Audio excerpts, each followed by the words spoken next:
Hello everybody, I am Dinesh, the teacher of English Grammar and Pioneer in Jumritilia.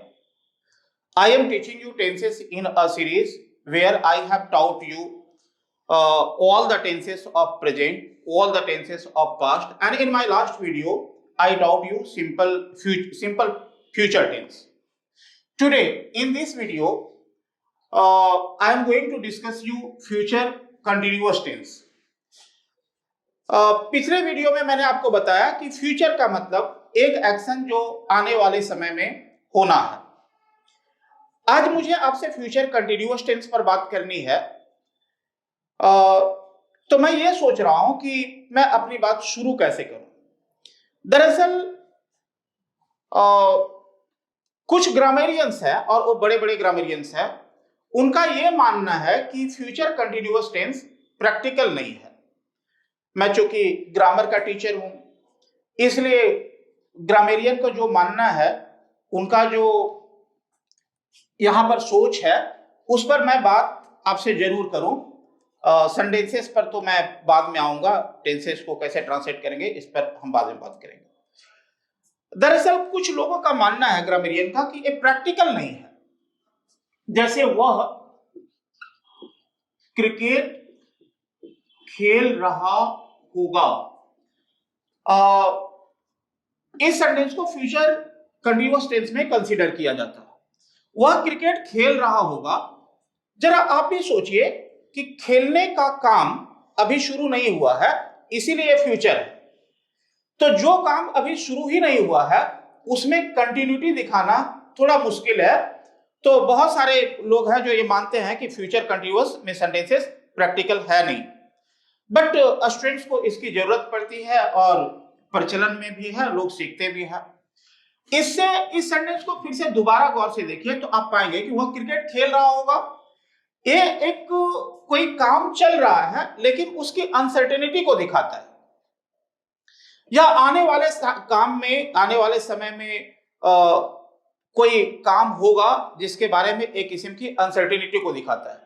खैर, इस पर मैं बहुत डिटेल में बात तब करूंगा जब इसी टेंसेस को डिटेल में पढ़ा रहा हूंगा। अभी मैं सारे टेंसेस को इस तरह से पढ़ा रहा हूं कि आप उसके स्ट्रक्चर से परिचित हो जाएं, और अगर सेंटेंसेस हिंदी में है तो आप उसको ट्रांसलेट कर लें, या अगर वैसे सेंटेंसेस आपके मन में आ रहे हैं तो आप उसको बोल लें, लिख लें। सवाल उठता है कि अगर सेंटेंस हिंदी में हो तो कैसे पहचानोगे कि वो फ्यूचर कंटिन्यूअस में है। तो पहचानने का तरीका है कि जब भी रहेगा, रहा होगा, रही होगी, रहे होंगे हिंदी सेंटेंस में, तो पहचान जाओगे कि सेंटेंस फ्यूचर कंटिन्यूअस में है। मैं एक्सेप्ट करता हूं इस बात को कि इस पर विवाद हो सकता है। अगर लोग इस पर अलग अलग तरीके से बात करने की कोशिश करें तो जो लोग हिंदी के माध्यम से फ्यूचर कंटिन्यूअस टेंस को समझा रहे हैं उसके सामने ऐसे ऐसे सवाल रखे जा सकते हैं जिसका जवाब देना शायद संभव नहीं हो।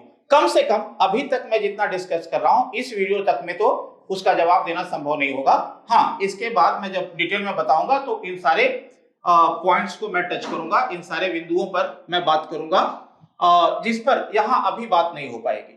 खैर, तो अभी हमारा इतना ही है कि अगर हिंदी सेंटेंस के हिंदी वर्ब के लास्ट में लगा हुआ रहे, रहा होगा, रही होगी, रहे होंगे, तो आप समझ जाओगे कि ये सेंटेंस फ्यूचर कंटिन्यूअस में है। स्ट्रक्चर है सब्जेक्ट, सब्जेक्ट के बाद शैल और विल, उसके बाद बी, बी के बाद V4 और V4 के बाद ऑब्जेक्ट और अदर वर्ड्स।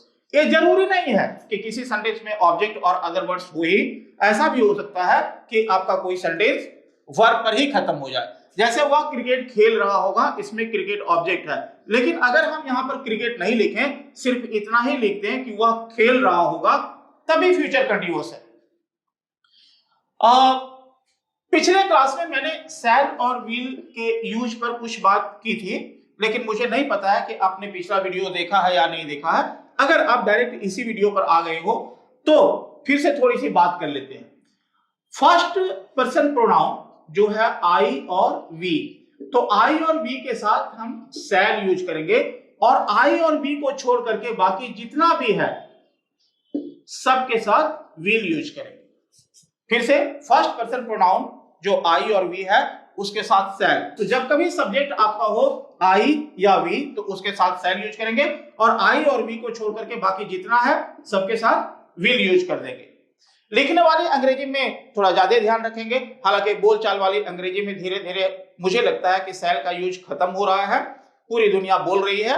अगर उसका छूट आप भी लेते हैं तो मैं उसे गलत नहीं समझता हूं, आई वी के साथ भी लोग विल यूज कर दे रहे हैं, लेकिन कम से कम जानकारी तो होनी ही चाहिए। तो आई और वी के साथ सेल, और आई और वी को छोड़ करके बाकी जितना है सबके साथ विल। Now you are aware with the structure subject shall will be before object और other words। आई और वी के साथ shall, बाकी सब में will। सेंटेंस हुआ पत्र लिख रहा होगा से बात स्पष्ट हो गई कि फ्यूचर कंटीन्यूअस है, तो इस स्ट्रक्चर को यूज करेंगे। सब्जेक्ट ही वह, ही के साथ विल के बाद बी, शैल विल के बाद बी, उसके बाद भी फोर है तो भी फोर राइटिंग पत्र अ लेटर, वह पत्र लिख रहा होगा, he will be writing a letter. तुम बच्चों को नहीं पढ़ा रहे होगे। अच्छा देखिए यहां पर ऑक्सिलरी वर्ब है विल, इसके बाद बी आ गया। जब कभी नहीं लगाना होगा तो हम विल सेल के साथ नोट लगाएंगे, ऐसा नहीं कि यू विल बी नॉट, यहां पर नोट नहीं आएगा, इसके पहले आएगा, विल सेल के बाद आएगा और इसके पहले आएगा। जब भी कोई ऑक्सिलरी वर्ब पेयर में आए तो नोट का यूज उन दोनों के बीच में होगा, पहले वाले के बाद और दूसरे वाले से पहले। तुम बच्चों को नहीं पढ़ा रहे होगे इससे पता चल गया कि फ्यूचर कंटीन्यूअस है, तो तुम यू के साथ विल, नहीं नॉट, बी, उसके बाद भी फोर टीचिंग चिल्ड्रेन। तुम बच्चों को नहीं पढ़ा रहे होगे, you will not be teaching children.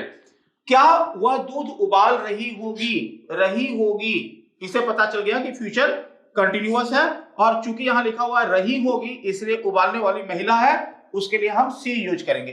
क्या है ऑक्सिलरी वर्ब पहले, तो विल वह, she be for boiling milk, will she be boiling milk. क्या वे लोग फुटबॉल नहीं खेल रहे होंगे, यहाँ क्या भी है और नहीं भी है, तो क्या है, इसलिए सब्जेक्ट के पहले ऑक्सिलरी वर्ब विल दे नहीं not be, will they not be four playing football. मैं उससे बात कर रहा हूंगा, मैं, अब आपको पता है आई के साथ सैल होता है तो आई सैल बी, बात करना talk to be for talking, उससे to him, I shall be talking to him.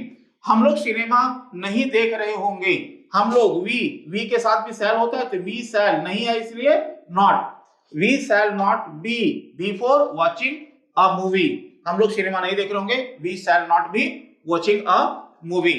Mohan किताब पढ़ रहा होगा, अब ये अफर्मेटिव सेंटेंस है तो मोहन के बाद विल या सैल में से क्या, विल, सैल तो सिर्फ आई और बी के साथ होता है, तो मोहन विल बी के बाद भी फोर, पढ़ना का अंग्रेजी रीड, भी फोर रीडिंग, किताब अ बुक, तो मोहन किताब पढ़ रहा होगा, Mohan will be reading a book.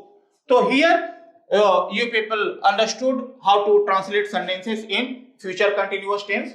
There is no problem in understanding anything. It's very easy. इस टेंस से रिलेटेड मैं जब टेंसेस पर डिटेल में बात करूंगा तो इस टेंस से रिलेटेड कुछ और सेंटेंसेस की चर्चा हम बाद के वीडियोज में करेंगे। अभी तक के लिए इतना ही। Thank you.